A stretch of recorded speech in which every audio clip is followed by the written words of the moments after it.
It is time to talk The Bad Batch.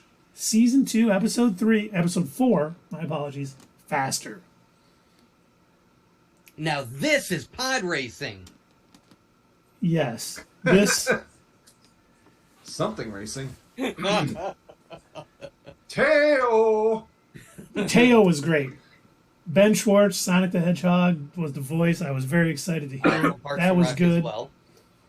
Yeah. What? From Parks and Rec. Yep, from Parks and Rec, absolutely. For the people that don't watch Sonic cartoons. Absolutely. Doug, the Sonic movies are not cartoons.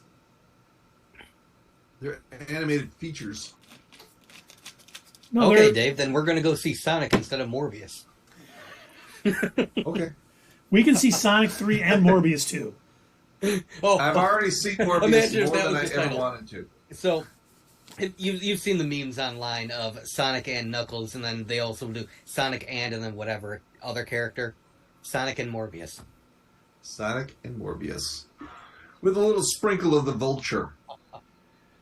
Yeah, and Tag on Show says lame episode. This really suffered from following up the solitary clone. This was kind of a weird follow-up for such a great, deep episode that we had last week.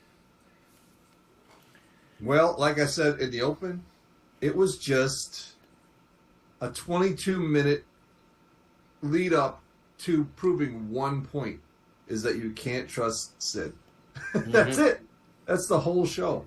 We got 2 references from the Ernie Hudson character where he's talking to her alone and he's like, they can't trust you, I know you. And then when they're walking out, he's like, you don't trust her, you better not trust her.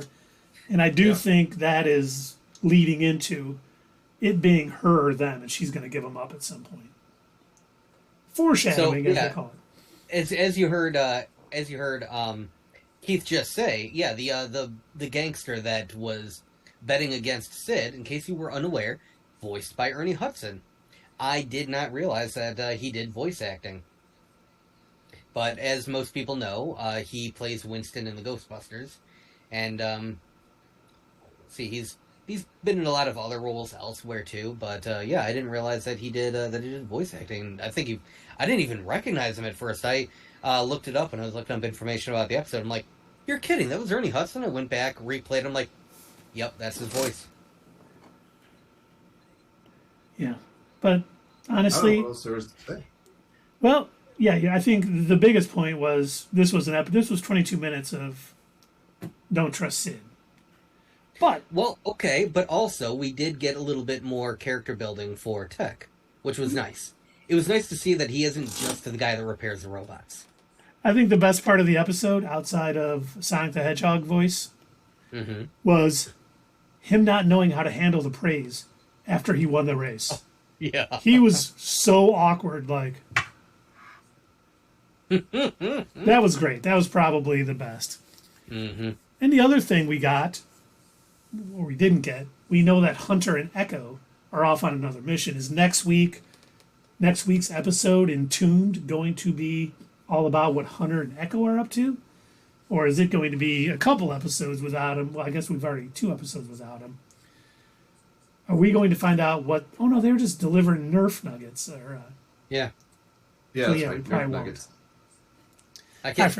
I was just about to say there's no way they'll make a whole episode about them delivering Nerf nuggets, but then they literally just had an entire episode about racing. So they might. I mean, they got 16 episodes this season, so they gotta. They're gonna have some filler, I guess. But the other big thing that we learned Sid's full name. We haven't heard of it. Yeah, I don't remember it, but I Sidarian Sid Scaleback. Scaleback, that's right. And I like the way that Ernie Hudson's character says it too. He's we've known each other from way back. Sidarian Scaleback, how you been? Still up to your old tricks, huh? Yeah. Tundra Walker, you're not wrong. Ernie Hudson in Congo was not good. I forgot about that. I think I forced myself to forget about his portrayal in there. Yeah, but you're right. Honestly, what else is there to say about this episode of The Bad Batch?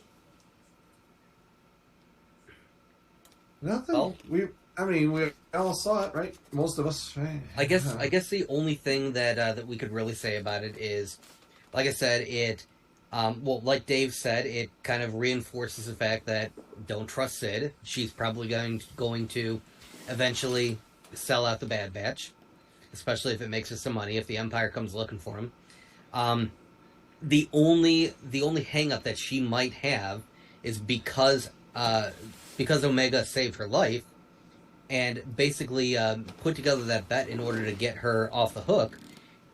It's possible that she may be willing to hand over the Bad Batch, but Omega might be her, I'm not going to turn over the kid, though, kind of thing, you know?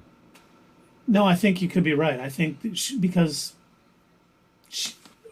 she feels like Omega is the one who's probably saved her. She was the one who brought up the deal.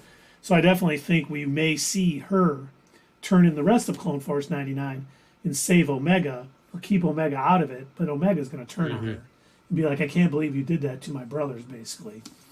And I think we're going to see, she's like, but I did it for you. I had to do something. I had to save myself. I saved you. And I think that's where we're going to see that split. And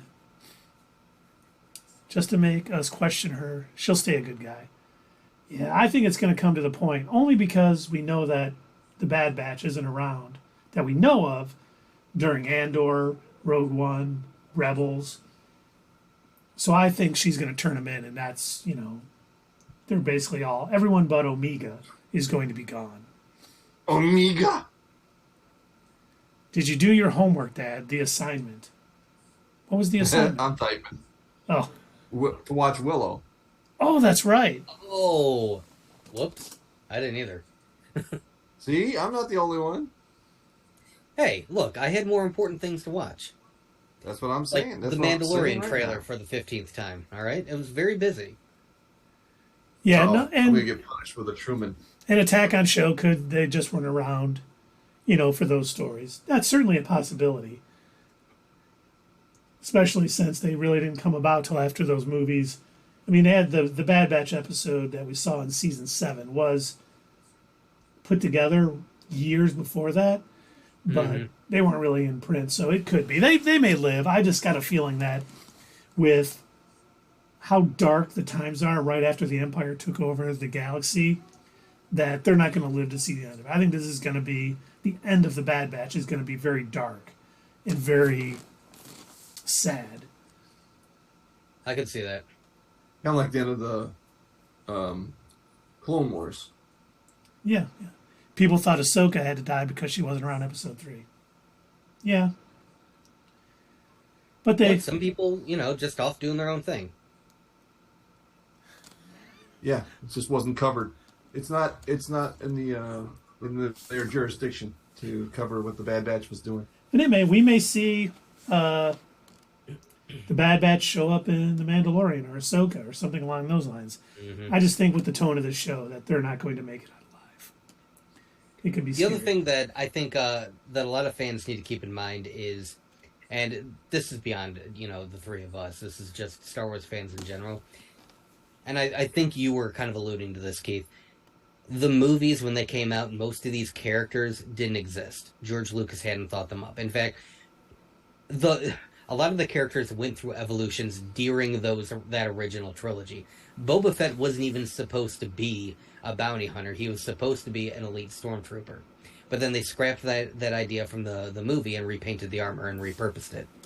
The idea of a Mandalorian didn't exist in the original movies. It was like in the notes that George Lucas had jotted down, but it didn't really exist as a thing in the original trilogy.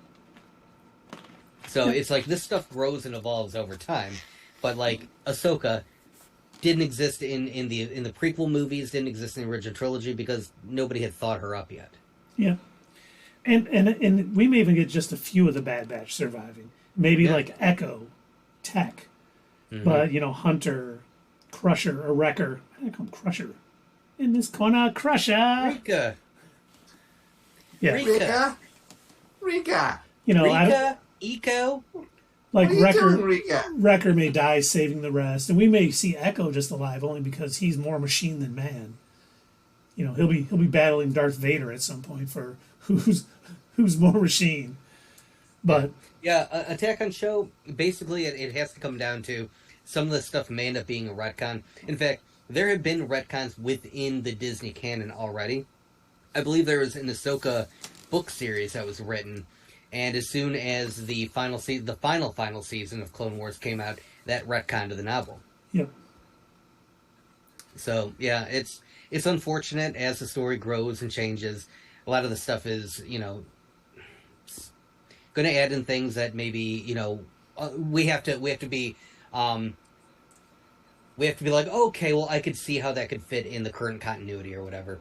But yeah, Star Wars is one of those weird properties where it's almost like sacrilege to go against the established canon, and it's so much more. It doesn't play as fast and loose with its canon as a lot of other properties do. Like when we were talking about Terminator a while back, like that damn mess with all of the different timelines and all the various dates of Judgment Day could have happened. Like with the Terminator franchise, it's like that can be whatever the hell it wants. Nobody cares about that canon anymore. It's whatever it wants to be without any given movie. But with Star Wars, it's unfortunate that it's unfortunate in a way that it's so strict to its this happened, then this happened, then this happened, that it is very difficult to fit other things in between that stuff. Yeah, and we may find out. I think they did a good job of explaining where Ahsoka was during Episode 3, why she wasn't there. They may do the same with the Bad Batch. Like I said, we may find out that during oh my god, I can't think.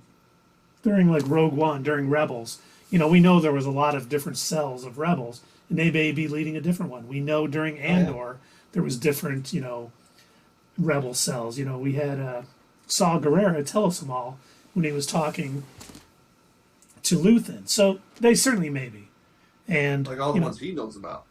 There could be more, right? And they could be on the other side of the galaxy. Doing something else, stopping. They may be at a race during Andor, yeah. They may be making big money in riot racing to help fund the rebellion. They're like, oh man, unless Luthen steals a bunch of credits from a payday for the Empire, we need to keep winning these races, Tech. You just got to keep racing. This is the best use of our skills right now to help. Tech is going to become like a mega race junkie. Yeah. Come on, I can go faster. Damn it, Amiga. No, man, you got to reel it in. You got to pump the brakes, dude. Come on, Amiga. I need the schematics now. I need to win this race. Oh, God. They're going to turn into Bad Batch movies that are going to be like Fast and the Furious. Oh, dear God. Please don't. It's all about family. And don't forget to hit us up at Twitter, leave a comment down below, and we will see you next time on Not Your Status Quo.